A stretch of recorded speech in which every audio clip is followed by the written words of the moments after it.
In the heart of Africa, a war rages, not with guns, tanks, or soldiers, but in the shadows of wealth and poverty. A silent war between the few who have everything, and the millions who have almost nothing. This battle doesn't make headlines every day, but its scars are seen in the hungry child, the jobless youth, and the palaces towering beside shanty towns. Tonight, we uncover the untold story of Africa's greatest conflict, the war between its rich and poor. Africa is a land of contrasts. From the glittering skyscrapers of Johannesburg and Lagos, to the dusty streets of Kibera and Makoko, the continent is a stage where wealth and poverty perform side by side. Here lies the battlefield of a silent war, a war that does not explode with bombs, but whispers through hunger, unemployment, and inequality. On one side stand Africa's wealthy elite, politicians, business magnates, and connected families.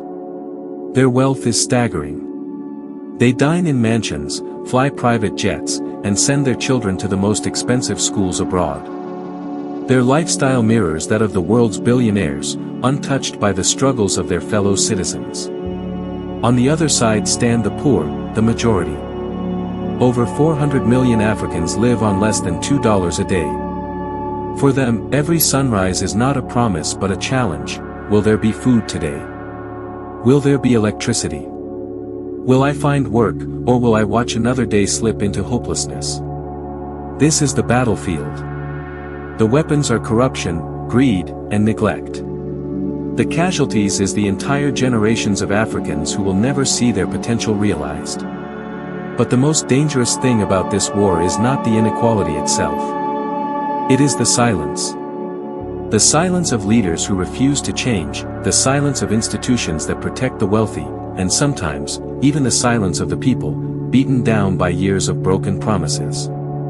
Yet, beneath this silence, there is a storm brewing. From Cape Town to Cairo, from Dakar to Nairobi, voices are rising.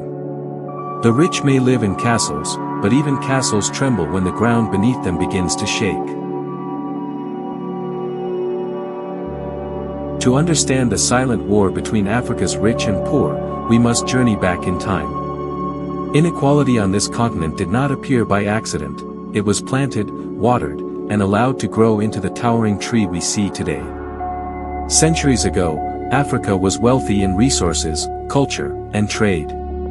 Gold flowed from the mines of Mali, ivory traveled across the Indian Ocean, and kingdoms like Benin, Songhai, and Ethiopia thrived with their own systems of governance, art, and science. But then came an intrusion, colonialism. The European powers did not come to build. They came to extract. They saw Africa not as a continent of nations, but as a vast storehouse of wealth. And so they took land, minerals, crops, and even people. The transatlantic slave trade robbed Africa of millions of its strongest men and women, while colonial governments imposed systems designed not to empower, but to control. The divide between rich and poor began here. A small minority, colonial governors, local chiefs who collaborated, and foreign companies, grew rich beyond measure. The majority were pushed into poverty, stripped of land, dignity, and opportunity. Even when independence came in the mid-20th century, the seeds of inequality were already buried deep. Colonial borders divided tribes, resources, and identities. New African leaders inherited not just countries, but systems of exploitation. Instead of dismantling them, many built on them. From Mobutu Sese Seko in Zaire, who looted billions while his people starved, to kleptocratic elites who stashed national wealth in European banks, Africa's post-independence story became one where the few lived as kings while the many lived as beggars. This is the root of the war. A history written in chains, rewritten in corruption, and passed down through generations. The rich stand tall today not only because of hard work, but because the system was designed to keep them there. And the poor were born into a game they were never meant to win. Step into Lagos, Nigeria's commercial heartbeat. On Victoria Island, the skyline is dotted with glass towers, luxury hotels, and mansions worth millions. Inside, Africa's richest man, Aliko Dangote, oversees an empire worth over $20 billion.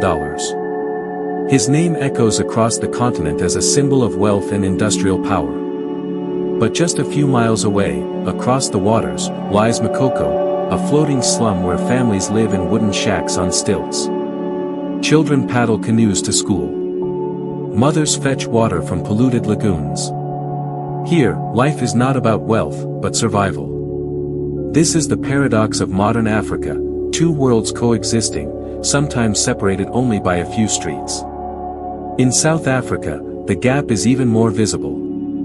In Sandton, Johannesburg, luxury malls gleam with global brands, and Lamborghinis cruise the streets.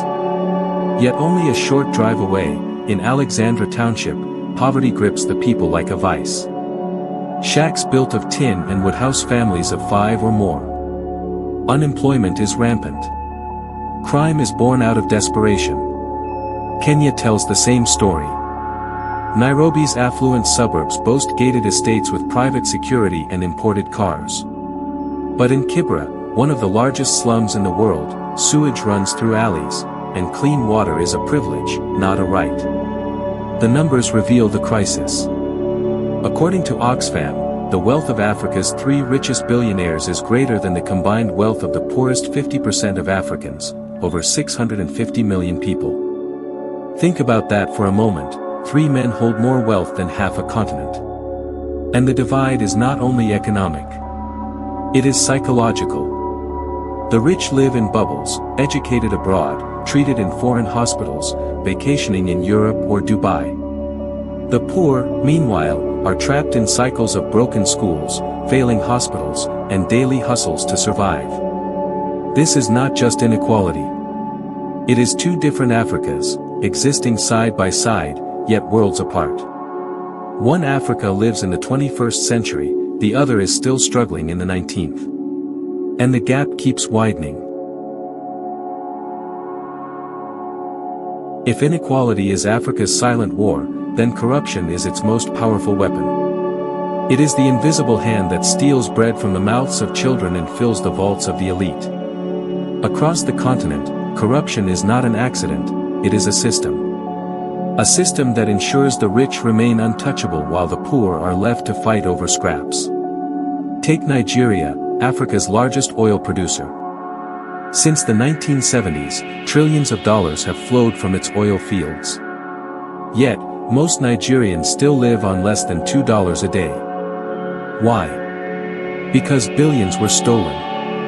In 2015, it was revealed that $20 billion in oil revenue had gone missing. Before that, dictator Sani Abacha looted an estimated $5 billion, much of it still hidden in foreign banks. In Angola, Isabel dos Santos, daughter of former President José Eduardo dos Santos, became Africa's richest woman with a fortune of over $2 billion. But investigative reports showed her empire was built by siphoning state resources, while ordinary Angolans lived without reliable electricity, clean water, or healthcare. The Democratic Republic of Congo is another tragedy. Rich in diamonds, cobalt, and gold, it should be one of the richest countries on earth. Instead, it is one of the poorest. Why? Because a corrupt elite has turned its mineral wealth into personal fortune. Foreign corporations collude with local politicians, while children dig in dangerous mines for pennies. Even when leaders are caught, justice rarely comes. They hide behind political immunity, foreign allies, or simply by their freedom. The poor are told to be patient, to wait for development plans that never arrive.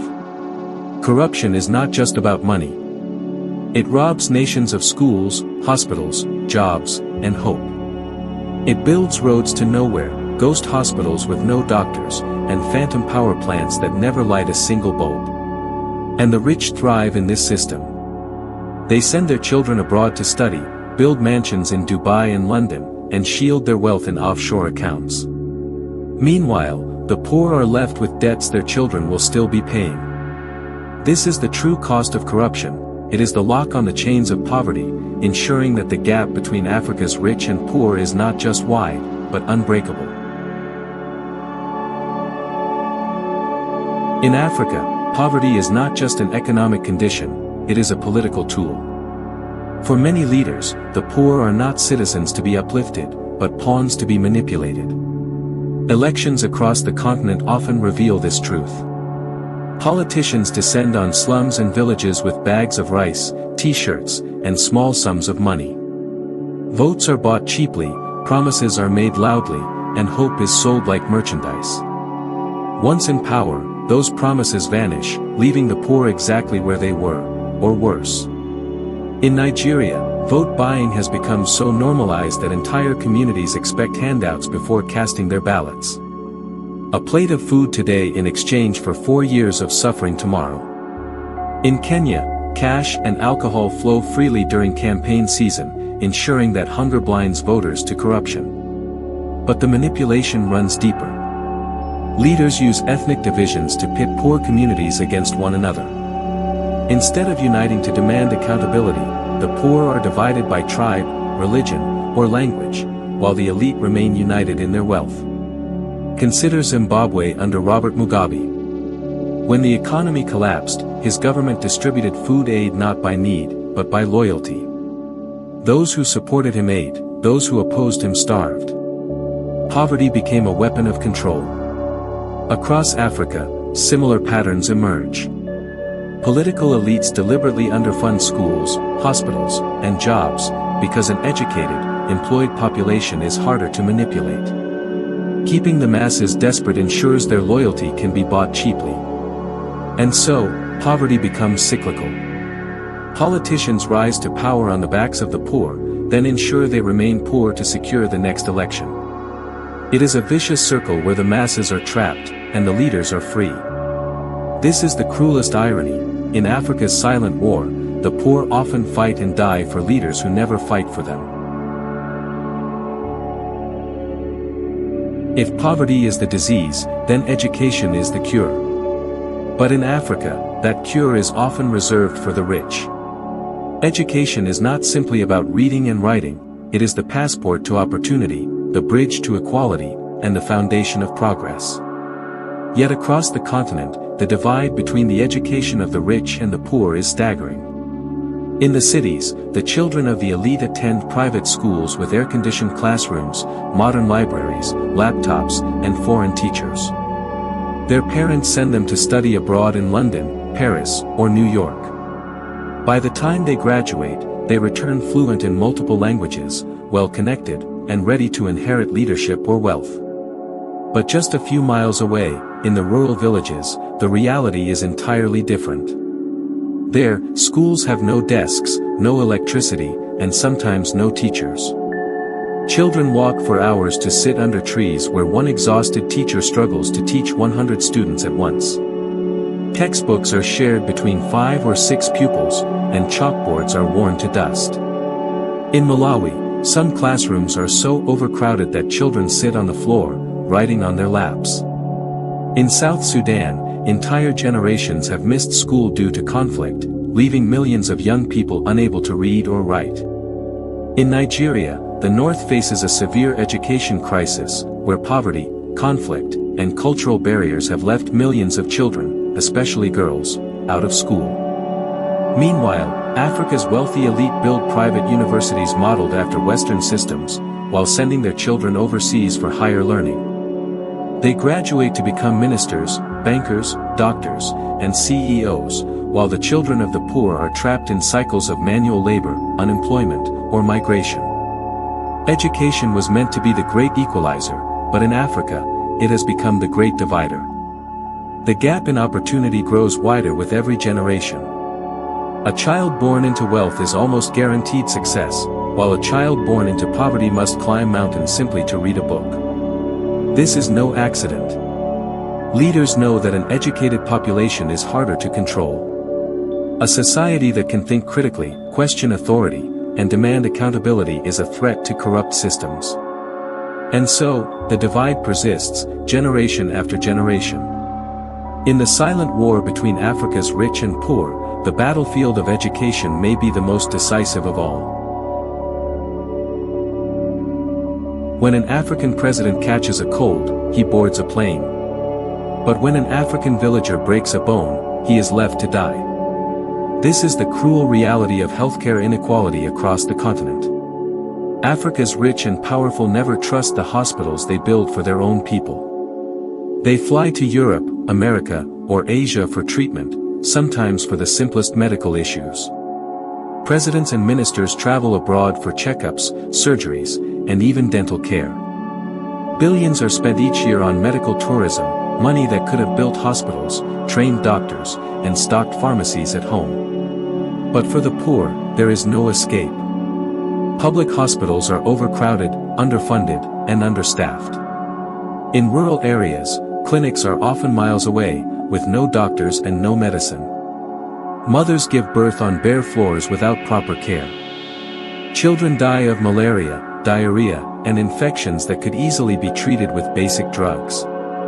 In Nigeria, former leaders spent millions on medical treatment in London while citizens died in hospitals without electricity. In Zimbabwe, Robert Mugabe was treated in Singapore while his people faced collapsing healthcare at home. Across Africa, this pattern repeats itself. Leaders flee abroad for survival while the poor are left behind to suffer. The inequality is even more shocking when seen up close. The rich can afford private hospitals in the capital cities, where they receive modern care. But just a few miles away, rural villagers are treated by traditional healers because they cannot afford transportation, let alone medical bills. In Sierra Leone during the Ebola crisis, the wealthy fled to safety while the poor became victims of a deadly virus.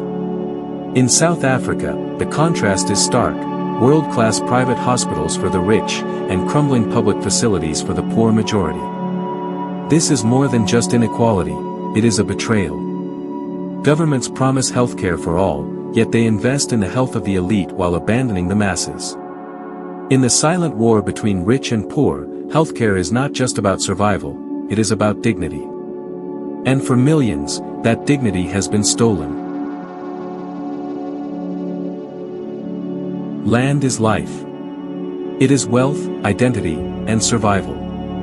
In Africa, it is the most sacred inheritance. But in the silent war between rich and poor, land has become the ultimate weapon of inequality. Across the continent, the rich and powerful seize vast tracts of land, building mansions, estates, and palaces while the poor are left to live in overcrowded slums, tin-roofed shacks, and mud huts. The divide is so sharp that in many cities, luxury estates sit just across the road from sprawling informal settlements. In Nairobi, Kenya, the Kibera slum, one of the largest in the world, houses nearly 1 million people in cramped, unsanitary conditions. Just a few kilometers away, the wealthy live in gated communities with swimming pools, private security, and endless electricity. The contrast is staggering. Children in Kibera struggle to find clean water while children in the elite estates play in manicured gardens. In South Africa, the story is even more painful. Decades after apartheid, the land question remains unresolved. Vast fertile farms remain in the hands of a wealthy minority while millions of poor black South Africans live in crowded townships, waiting for the promise of land reform that never truly came. In Nigeria, oil-rich elites build billion-naira mansions in Abuja and Lagos, while the urban poor are evicted from waterfront settlements like Makoko, known as Africa's floating slum. The rich buy up land and bulldoze communities, pushing the poor further into the margins. This is not just about housing, it is about dignity and control. Without land, the poor cannot build wealth, cannot farm, cannot pass inheritance to their children. They remain tenants in their own countries while a few elites own everything. Land grabbing by politicians, foreign investors, and corporations has deepened the crisis. Villages are displaced to make way for mining, large-scale farms, or luxury projects. The rich expand their estates, while the poor are forced to move into ever smaller and more fragile spaces. The war over land and housing is silent, but its wounds are visible everywhere, in the shacks of Lagos, the tin roofs of Accra, the mud huts of rural Malawi. It is visible in the displaced farmers of Ethiopia, and in the homeless children sleeping under bridges in Johannesburg. In Africa, where you live is not just about shelter, it is a marker of power. The rich live like kings, while the poor are left to survive like shadows. In Africa, politics is not just governance, it is the richest business of them all. The silent war between rich and poor is perhaps most visible in the way politics is designed, controlled, and manipulated by the elite. For the rich, politics is an investment. They spend millions buying votes, bribing electoral commissions, and rigging elections because they know that once in power, they will multiply their wealth through access to state resources. Power guarantees contracts, monopolies, and immunity from accountability. But for the poor, politics is survival. Elections are reduced to moments when the hungry are given bags of rice, packets of salt, or a few dollars in exchange for their votes. Once the ballot boxes are sealed, the poor return to the same poverty they have always known, while the rich retreat to air-conditioned offices and bulletproof cars. In Nigeria, political godfathers spend billions to install their candidates, and once elected, the leaders serve their sponsors instead of the people. In Zimbabwe, the ruling elite used land reform not to empower the masses, but to reward loyalists. In Uganda, constitutional amendments were tailored to keep one man in power for life, while millions remained trapped in poverty. The laws themselves are often written to favor the elite. Electoral rules are bent to silence opposition. Parliaments become marketplaces where laws are bought and sold. Political parties transform into family businesses, where power is handed down like an inheritance. Meanwhile, the poor, who make up the majority, are used as stepping stones to power but are excluded from decision-making. Their voices are silenced by poverty, intimidation, and illiteracy.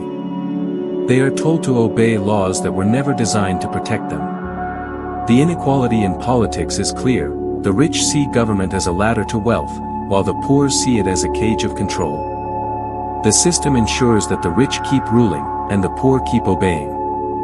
This is why, decades after independence, Africa is still ruled by a political elite disconnected from the realities of its people. The poor fight to survive, the rich fight to stay in power. And in this silent war, democracy itself becomes the weapon of inequality. The story of Africa has always been a story of contrast: wealth and poverty, palaces and shacks, hope and despair. But the real question is not how the story began, but how it will end. The silent war between rich and poor is reaching a breaking point. Across the continent, the gap is widening every day. The rich continue to grow richer, insulated by walls, bodyguards, and foreign bank accounts. Meanwhile, the poor grow desperate, restless, and angry.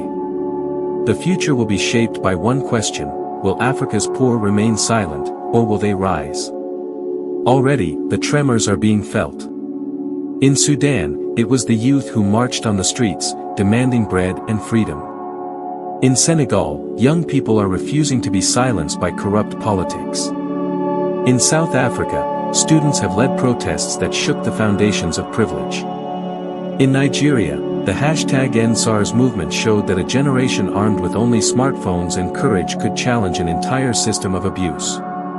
Technology has become the poor man's weapon, social media giving voice to the voiceless, exposing corruption, and uniting struggles across borders. The youth, who form the majority of Africa's population, are beginning to realize their power. But the future is not guaranteed. If the poor remain divided, distracted, and silenced by hunger, the elite will continue to rule unchecked. If the youth allow fear and despair to chain them, nothing will change. Yet, if they unite, across class, tribe, and nation, Africa could witness a revolution of dignity. A revolution not of blood, but of justice. A future where wealth is not concentrated in the hands of a few, but where opportunity is shared by all. The silent war is not truly silent anymore. The question is, will it end in justice, or in chaos? This is the story of Africa's silent war. A war fought not with guns, but with power, privilege, and poverty. A war that decides who eats and who starves, who rules and who obeys, who lives in mansions and who sleeps under bridges. The battlefield is not in the deserts or jungles, it is in the markets, the schools, the hospitals, and the streets of Africa's cities. It is a war that affects you, your family, and your future. So the question is, in this silent war, will you remain a spectator, or will you rise and demand a different Africa? Because the future of this war will not be decided by the rich, it will be decided by the millions of poor who one day may finally say, enough is enough. Finally, this is the truth you already know. Africa's future is under siege, not by outsiders this time, but by its own elite. But a people awakened cannot be silenced. Share this message, flood the comments with your voice, and subscribe and turn on the notification so we can grow stronger together. This is more than a video, it's a call to rise.